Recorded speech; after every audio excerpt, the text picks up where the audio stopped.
as a result of that particular lawsuit and what we discovered there were parent councils set up by the governor at the remaining facilities.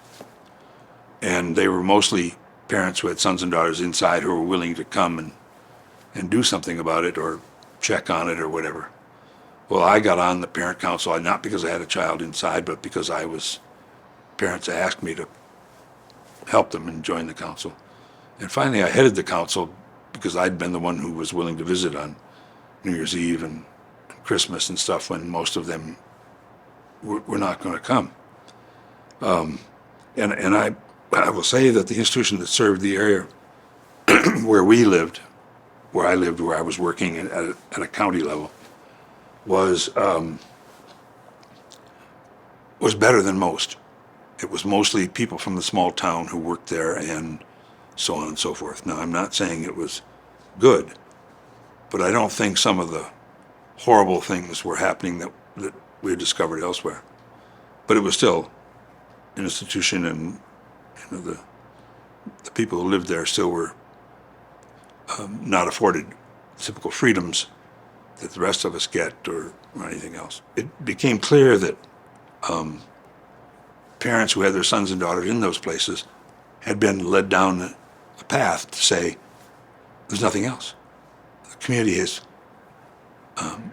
your child has failed in the community and this, that, and the other, and some of them had been placed multiple times and so on and so forth. Well, I knew that going on in the community were people that were at least as impaired as anybody I saw in the institution, living with their parents or living in other situations. So I said, you've been told that, but I know somebody just like your son or daughter living in the community. So I ended up setting up tours, and the tours in the beginning were one or two people, but it ended up taking a van with both legislators and other people so we could go see this, because it was important that the legislators hear something different than what they were told by parents, which was, this is all there is. That's what the system tells us. There isn't anything else for my son or daughter. You have to fund this. You can't be taking this away from me. So we took people to see. I should say I had the help of Jerry Provençal, who was the director of another facility that was doing placements of people, and his staff to find places and figure out what to do. So I would take parents who already had their children placed in the community or never went to an institution and talked about what it was like, along with some parents from the parent council to start with, and then any parent that wanted to go, along with a legislator or two. So we would take these van rides and we would go see people, and you tried to pick someone for each parent who was on the van that was maybe a little more impaired than their son or daughter, but living in the community and doing well.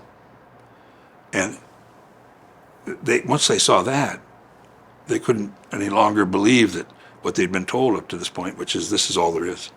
So it's the first, and I get maybe the only facility I've heard of yet where the parents wrote a letter. I didn't write it. They wrote it, asking to have the facility closed and their sons and daughters placed in the community. Now that took 2.5 years, and while I could envision doing that again, there was no way I was going to do that across the remaining 11 institutions at that point. So we had to look for another way to make sure we got somewhere.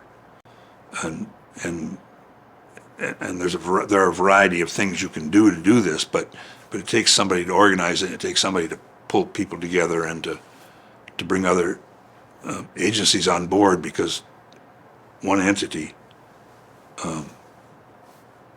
couldn't do it. But it took developing a cohesive group in the state to do that, because none of the current entities at that point were willing to say the word closure.